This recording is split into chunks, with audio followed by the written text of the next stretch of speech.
ఇప్పుడప్పుడే నేను పెళ్లి చేసుకోను అని తన మావయ్యతో వినాయకరావు చెప్తాడు. వెంటనే షణ్ముగరావు, ఊరికినే పెళ్లి చేసుకో చాలు, మిగతావన్నీ నే సౌకర్యం ప్రకారం చేస్తాను. ఊరికే అన్నాను కదా, ఇక పద చెప్పాడు షణ్ముగరావు. అది కాదు మావయ్య, శుభకార్యం గురించి మాట్లాడుతూ ఉంటే అడ్డురాక. అది కాదండి, శాస్త్రి ఏదో చెప్పబోయాడు. నువ్వు అసలు మాట్లాడుకో కసిరాడు ఆయన శాస్త్రిని. ఆయన మొదటిసారి ఆ ఇంటికి రావడం, ఆ ఇంట్లో పెళ్లికెదిగి ఉన్న ఆడపిల్ల ఒకతే ఉండడం గమనించాడు. శాస్త్రి వినాయకరావు ఆఫీస్కి వెళ్లేలోగా ఏ విషయం చెప్పడానికి నోరెత్తినా ఇంకా ఆ విషయం మాట్లాడవద్దన్నానా అని వాళ్ళ నోరు విప్పనివ్వలేదు.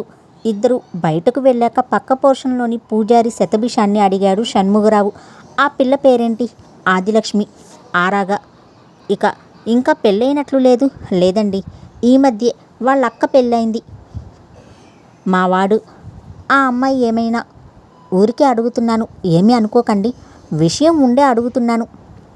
వాళ్ళిద్దరికీ ఉప్పు నిప్పు నీళ్ళ దగ్గర, కరెంటు కోసం రేడియో పెద్దగా పెట్టడం దగ్గర రోజు దెబ్బలాడుకుంటూనే ఉంటారు. అదిగాక ఆ అమ్మాయికి సంబంధం దాదాపు సెటిల్ అయిపోయినట్లే. ఎందుకు అడిగారు? మా అమ్మాయిని వినాయకానికి ఇవ్వాలని అనుకుంటున్నాం. ఇవ్వండి, బేషుగ్గా సుఖపడుతుంది. మీ బంధువని చెప్పడం కాదు కానియండి, ఈ కాంపౌండ్లో నోట్లో నాలికున్న మగాడు వినాయకరావు ఒక్కడే. వాడితో నేనిట్లా అడిగానని చెప్పకండి. ఎంత మాట! నేను మీ వయసైన వాణ్ణేనా? ఆ మాత్రం నాకు లౌక్యం లేదంటారా? స్నేహితులిద్దరూ ఆఫీస్కి సైకిల్ మీద వెళ్తూ మాట్లాడుకోసాగారు. ఇలా ఇంటి మీదకి వచ్చి పడతాడని అనుకోలేదురా. ఆ రుబ్బురోలంటే నాకు అసహ్యం చెప్పాడు వినాయకరావు. అయితే తప్పించుకో. నో అంటే మా చుట్టాలంతా మన కొంపలో దిగి వెంటనే నా చేత సెలవు పెట్టించి నన్ను వాయించేసి నేను సరే అంటే గాని వదలరు. మీ చుట్టాల్లోని ఐకమత్యం మన రాజకీయ నాయకుల్లో ఉంటే దేశం బాగుండేది. ఇద్దరూ కాసేపు మౌనంగా ఉండిపోయారు. ఎవరికో మనసిచ్చానని చెప్పు సలహా ఇచ్చాడు శాస్త్రి. ఎవరికని అని అడిగితే ఇద్దరూ మళ్ళీ కాసేపు మౌనంగా ఉండిపోయారు. సువర్చలకని నువ్వే చెప్పు. మన ఆఫీస్లో టైపిస్టా? అవును, ఆ అమ్మాయి కంటే సుబ్బలక్ష్మినే బెటర్. నవ్వితే కాస్త బాగుంటుంది. మరి ఇంకెవరున్నారు? ఆదిలక్ష్మి బానే ఉంటుంది, కానీ ఆ అమ్మాయిని అడిగితే నాకేం తెలీదు, అలాంటిదేం లేదు అనొచ్చుగా. నిజమే. మళ్ళీ కాసేపు మౌనం. శృతి అడిగాడు శాస్త్రి. శృత? అవును, శృతి పేరు చెప్పు. నీకెలాగూ ఆ అమ్మాయి అంటే ఇష్టం కదా. ఇష్టమే అనుకో. ఆ అమ్మాయి ఎవరో, ఎక్కడుంటుందో, ఎలా ఉంటుందో కూడా మనకి తెలీదు. తెలుసుకో. ఆలోచనగా చూశాడు వినాయకరావు శాస్త్రి వంక. అంతేనంటావా? అడిగాడు కాసేపాగి. ప్రస్తుతానికి అంతేనంటాను. ఒకవేళ ఆ అమ్మాయి ఒప్పుకోకపోతే, ఆ అమ్మాయి నిన్ను చూశాక నీతో ప్రేమలో పడితే ఆ అవకాశం కూడా ఉంది కదా. ఎవరికి తెలుసు? దేవుడికి నీ చేతిలో ఏం రాశాడో ఏమో. నీవు ఎవరినో ఒకరిని ప్రేమించానంటే గాని మీ వాళ్ళతో గట్టిగా నో అనలేవు. సుబ్బులు నచ్చలేదు అంటే ఆ అమ్మాయి జీవితంలో నీ మొహం చూడకపోవచ్చు. ఓ బంధువుని ఎందుకలా దూరం చేసుకోవడం? ఎందుకో నువ్వు చెప్పింది నిజమేననిపిస్తోందిరా శాస్త్రి. అయితే త్వరపడు. శుక్రవారం అట్టే దూరంలో లేదు చెప్పాడు శాస్త్రి. ఇద్దరు ఆఫీస్ చేరుకోవడంతో సైకిళ్ళని స్టాండ్లోనే ఉంచి తాళాలు వేసి తమ తమ సెక్షన్స్లోకి వెళ్ళారు. Hello, good morning. సువచ్చల పలకరించింది నవ్వుతూ. గుడ్ మార్నింగ్ విష్ చేశాడు వినాయకరావు. తన సీట్లో కూర్చున్నాక ఓ అరటావు సైజు కాగితం తీసి రెండు వాక్యాలు రాశాడు. హైదరాబాద్ కుమారి శృతి గారికి మిమ్మల్ని అర్జెంటుగా కలవాలి. ఈ ఉత్తరం అందగాని ఫోన్ చేయగలరా? మీ వైవి రావు. ఇక పోస్ట్ బాక్స్ నెంబర్ కూడా రాశారు. దాన్ని కవర్లో పెట్టి అతికించి చిరునామా రాసి పోస్ట్ చేశాక వినాయకరావు మనసు కొద్దిగా ప్రశాంతంగా మారింది. హాయిగా పని చేసుకోసాగాడు. ఆ రోజు 27వ తారీఖు. ఆ రోజు ఉదయం అద్దంలో తన టక్ చూసుకుంటూ వినాయకరావు శృతి పాడిన ఓ లలిత గీతం ట్యూన్ని ఈలవేస్తున్నాడు. ఎవరండి ఇంట్లో అనే మాటలు వినపడ్డంతో బయటకు వచ్చాడు.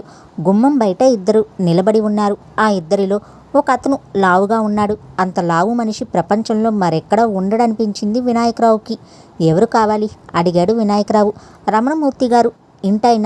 ఇంటాయన కోసమా? ఆయన పోర్షన్ అది అని చూపించాడు. మీరు నెలకి ఎంత అద్దె ఇస్తున్నారు?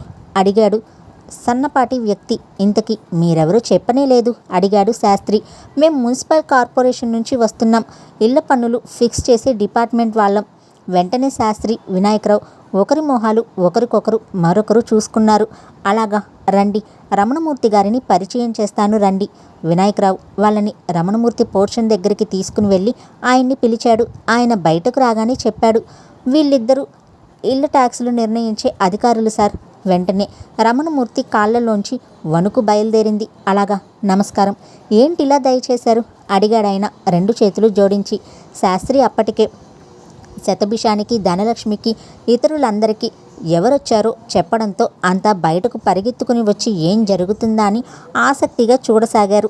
మేమెవరం పిలవలేదు, వాళ్ళంతట వాళ్లే వచ్చారు చెప్పాడు వినాయకరావు. రమణమూర్తి తన వంక కోపంగా చూడ్డంతో ఎందుకిలా దయచేశారు అడిగాడు రమణమూర్తి మళ్ళీ. మీ ఇంటి పన్నుని ఫిక్స్ చేసినప్పుడు మీరొక్కరే ఈ ఇంట్లో ఒక్కరే ఉంటున్నారని సెల్ఫ్ ఆక్యుపేషన్ కింద అసెస్ చేసి పన్ను నిర్ణయించాం. ఇప్పుడు ఇలాంటి సెల్ఫ్ ఆక్యుపెన్స్ ఇల్లులన్నింటికి వెళ్ళి అది నిజమో కాదో విచారించి అద్దెకి ఇచ్చి ఉంటే పన్ను రివైజ్ చేస్తున్నాం చెప్పాడు లావుపాటి వ్యక్తి. అలాగా, ఇహిహి అని. ఆ తర్వాత రమణమూర్తి నోట్లో నుంచి మాట పెగల్లేదు. మీరెంత అద్దె ఇస్తున్నారన్నారు అడిగాడు సన్నటి వ్యక్తి ఓ పుస్తకం తెరచి. వినాయకరావు రమణమూర్తి వంక చూశాడు. ఆయన ఆకలిగొన్న పులి వంక చూసే లేడిలా చూశాడు.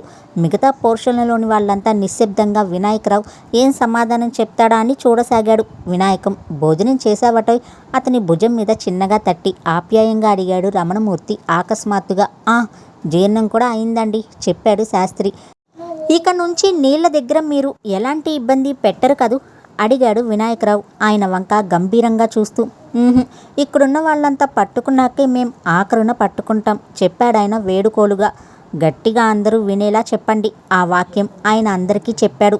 ఎవరూ మాట్లాడలేదు. ఏంటండి మీ గొడవలు? మేం వెళ్ళాక మాట్లాడుకోండి. ఇంతకీ నెలకెంత అద్దె లావుపాటి వ్యక్తి చెప్పాడు విసుగ్గా. భలేవారే మీరు. అద్దెందుకు ఇస్తాను అడిగాడు వినాయకరావు నవ్వుతూ. అంటే మీరు అద్దెకి ఉండటం లేదా అడిగాడు సన్నపాటి వ్యక్తి. లేదండి, రమణమూర్తి గారు స్వయాన నా మేనమామ. ఈ ఊళ్ళో ఉద్యోగానికి వచ్చి వేరే చోట అద్దెకి ఉంటే ఆయనే వచ్చి నాకు లంకంత ఇల్లు ఉండగా ఇంకెక్కడో ఉండడం ఏంట్రా వినాయకం అని కోప్పడి రిక్షా డబ్బులు కూడా ఆయనే ఇచ్చి నా సామాన్లు నన్ను ఇక్కడికి తీసుకుని వచ్చారు. నా పోర్షన్ ఇంకా సెల్ఫ్ ఆక్యుపేషనే. అలాగా, మరి ఆయన అడిగాడు శతభిషాన్ని చూస్తూ. ఆయన రమణమూర్తి గారి తమ్ముడు. ఆయన అద్దెకి ఇవ్వడం లేదు చెప్పాడు వినాయకరావు. అవునా, మా రమణానికి నేను అద్దె ఇవ్వడమేంటి? ఎవరైనా వింటే నవ్విపోతారు చెప్పాడు శతభిషం. విచిత్రంగా ఉందే. మరి తమరు చిట్ ఫండ్ కంపెనీలో పనిచేసే అతన్ని అడిగాడు లావుపాటి వ్యక్తి. నేను రమణమూర్తి అక్క కొడుకుని. లంకంత కొంప ఉంది కాబట్టి సర్దుకుందామంటే వచ్చాను. అద్దె కింద ఒక్క పైసా అయినా ఇప్పటి వరకు మేము ఇవ్వడం లేదు. మీరు అని అడిగాడు బట్టల కొట్టతన్ని. రమణమూర్తి, అత్త కొడుకుని నేను. మేము అద్దెందుకు చెల్లిస్తాం? బంధువులకి ఆ మాత్రం ఇది లేకపోతే ఎలా చెప్పాడాయన. లావుపాటి వ్యక్తి, సన్నపాటి వ్యక్తి ఒకరి వంక ఒకరు చూసుకున్నారు. ఈ ఇల్లు ఇంకా సెల్ఫ్ ఆక్యుపైడే అని రాసుకోండి చెప్పాడు వినాయకం. నా వంక అనుమానంగా చూడకండి, నేను ఆయన బంధువునే చెప్పాడు శాస్త్రి. మీరేమవుతారు? రమణమూర్తి గారికి ఇంకో తమ్ముడా? భలే కనిపెట్టేశారే. కరెక్ట్గా అదే నేను చెప్దామనుకున్నాను, ఈలోపు మీరే చెప్పారు అన్నాడు శాస్త్రి. వాళ్ళిద్దరూ ఒకరి చెవుల్లో ఒకరు గుసగుసలాడుకున్నారు కాసేపు. మీకు కావాలంటే ఇలా అని రాసివ్వమంటే రాసిస్తాం, అద్దె ఇస్తూ అబద్ధాలు ఎందుకు ఆడతాం చెప్పాడు వినాయకరావు. మళ్ళీ కాసేపు గుసగుసలాడుకున్నారు. వాళ్ళ వంక కొద్దిగా భయంతో చూశాడు రమణమూర్తి. వినాయకరావు బయటకు వచ్చి జరిగేది చూస్తున్న కనక మహాలక్ష్మితో చెప్పాడు, పిన్ని, అందరికీ కాస్తంత టీ తీసుకునిరా అని. ఆవిడ లోపలికి వెళ్ళిపోయింది. ఏమన్నారు? పిన్నా అడిగాడు లావుపాటి వ్యక్తి వెంటనే. అవును, ఇందాక రమణమూర్తి స్వయాన మేనమామ అవుతారన్నారు. అప్పుడు ఆమెని మీరు అత్తయ్య అని పిలవాలిగా. అత్త అనే అన్నాను, కాదు పిన్ని అన్నారు చెప్పాడు సన్నపాటి వ్యక్తి. మావయ్య, ఇందాక అత్తయ్యని ఏమని పిలిచాను అడిగాడు వినాయకరావు రమణమూర్తిని. అత్తయ్య అన్నావు, నువ్వు చెప్పు శాస్త్రి. అవును, అత్తయ్య అనే పిలిచాడు చెప్పాడు శతభిషం. చూసారా ఎంతమంది చెప్తున్నారో, మీరు పొరపాటుగా విన్నారు చెప్పాడు శాస్త్రి. వాళ్ళకి కలిగిన అనుమానం తొలగిపోవడానికి అకస్మాత్తుగా అక్కడున్న వాళ్ళంతా ఒకరినొకరు కరెక్ట్ బంధుత్వంతో పిలిచి మాట్లాడుకోసాగారు. శతభిషం, అన్నయ్య, వదినతో చెప్పు నాకు టీ వద్దని. చిట్ ఫండ్ కంపెనీలో పనిచేసే వ్యక్తి, మావయ్య, నాకు టీలో చక్కెర ఎక్కువ వేయమని అత్తయ్యతో చెప్పు. బట్టలు కొట్టతనేమో, బావా, నాకు టీలో చక్కెర తక్కువ వేయమని అత్తకి చెప్పు. ఇక ఆదిలక్ష్మి టీ గ్లాసుల్ని ఓ కంచంలో ఉంచి దాంతో బయటకు వచ్చింది. ఏం మరదలా, హుషారుగా ఉన్నా ఇవాళ? పలకరించాడు వినాయకరావు చొరవ నటిస్తూ. ఆదిలక్ష్మి అతని వంక కోపంగా చూసి అందరికీ టీ గ్లాసులు ఇవ్వసాగింది. మా మరదలు మూగదిలేండి, మాటలు రావు చెప్పాడు వినాయకరావు. టీ తాగి వాళ్ళ పుస్తకంలో రమణమూర్తి సెల్ఫ్ ఆక్యుపైడ్ అని రాసుకుని వెళ్ళిపోయారు. మున్సిపల్ కార్పొరేషన్ వాళ్ళు వెళ్ళిపోయాక రమణమూర్తి అందరి వంక కృతజ్ఞతగా చూసి వినాయకరావుతో చెప్పాడు. 2 చేతులు ఎత్తి నమస్కరించి, మీరంతా నా కొంప ముంచుతారనుకున్నాను, అందరికీ నా వందనాలు. దాందేముందండి, మేము అడిగినవన్నీ చేస్తున్నారు. వాళ్ళకి చెప్పి పన్ను పెరిగితే ఆ పన్ను భారం మా మీద కూడా మీరు సమానంగా వేస్తారు కదండి. ఊరికే అప్పుడప్పుడు మిమ్మల్ని లైన్లో పెట్టడానికి అలా అంటూ ఉంటామంతే చెప్పాడు వినాయకరావు. ఆదిలక్ష్మి అతని వైపు కోపంగా చూసి లోపలికి వెళ్ళిపోయింది. ఈరోజు తారీఖు 27. ఆ 2 కలిపితే వచ్చే సంఖ్య నా లక్కీ నెంబర్ 9 కాబట్టి 9 మంచి జరిగింది ఈ రోజున. ఈ రోజు నుంచి నీళ్ళని అంతా సమానంగా పంచుకుందాం చెప్పాడు రమణమూర్తి. ఈ రోజు కాదు, నీళ్ళొచ్చేది రేపు చెప్పింది కనక మహాలక్ష్మి. అందరి మధ్య సఖ్యత కుదరడంతో అరరే, ఆఫీస్కి అప్పుడే లేట్ అయింది చెప్పాడు శాస్త్రి వాచ్ చూసుకుని. ఇద్దరు సైకిళ్ళు తీసుకుని బయటకు నడిచారు. ఆదిలక్ష్మి తల్లి ఓ ఇన్లాండ్ కవర్ని వినాయకరావుకిచ్చి చెప్పింది. కాస్తంత దారిలో పోస్ట్ చేస్తావా నాయనా, మా అమ్మాయి రాసిన ఉత్తరం. తలూపి వినాయకరావు దాన్ని అందుకుని అడ్రస్ కూడా చూడకుండా జేబులో ఉంచుకున్నాడు. ఇద్దరు లంచాల రాముడు సినిమా గురించి మాట్లాడుకుంటూ ఆ విషయమే మర్చిపోయారు. ఆఫీస్లో గుర్తొస్తే దాని మీద చిరునామా చదవకుండా ప్యూన్కి చెప్పాడు. ఊపిరి సలపని పనిలో ఉన్న వినాయకరావు, కాస్త దీన్ని డిస్పాచ్ సెక్షన్లో ఇచ్చి పోస్ట్ చేయమని చెప్పబోయి అతను ఉత్తరం తీసుకుని వెళ్ళిపోయాడు. క్లెయిమ్ కోసం వచ్చిన క్లయింట్ని అడిగాడు. అయితే నిచ్చెన మీద నుంచి పడిపోలేదంటావు? చెట్టు, నిచ్చెన, గోడ మూడింటి మీద నుంచి పడిపోయాడండి. అదెలా? ఓ కాలు నిచ్చెన మీద, ఓ కాలు గోడ మీద, 2 చేతులు కొమ్మల మీద ఉన్నాయండి. ఆయన కింద పడి మంచినీళ్ళు అడగకుండా పోయాడండి. ఆ ఉత్తరం ఆదిలక్ష్మి వినాయకరావుకు రాసిన జవాబే. వినాయకరావు ఆ కవర్ మీద చిరునామా చదివి ఉంటే కవర్ శృతి తనకి రాసిందని గ్రహించి ఉండేవాడు. ఆ రోజు సాయంత్రం పోస్ట్లో మెడ్రాస్ నుంచి ఓ ఉత్తరం వచ్చింది ఆదిలక్ష్మికి. తనకి ఇంటికి ఉత్తరం రాసేదెవరా అని చెప్పి అనుకుంటూ కవర్ చించింది ఆదిలక్ష్మి. డియర్ ఆది, మెడ్రాస్. ఇక్కడికి వచ్చాక తీవ్రంగా ఆలోచించాను. నీకు సినిమాల్లో పనిచేసే వాళ్ళంటే అయిష్టం కదా, కానీ నువ్వంటే నాకెంత ఇష్టమో తెలుసా?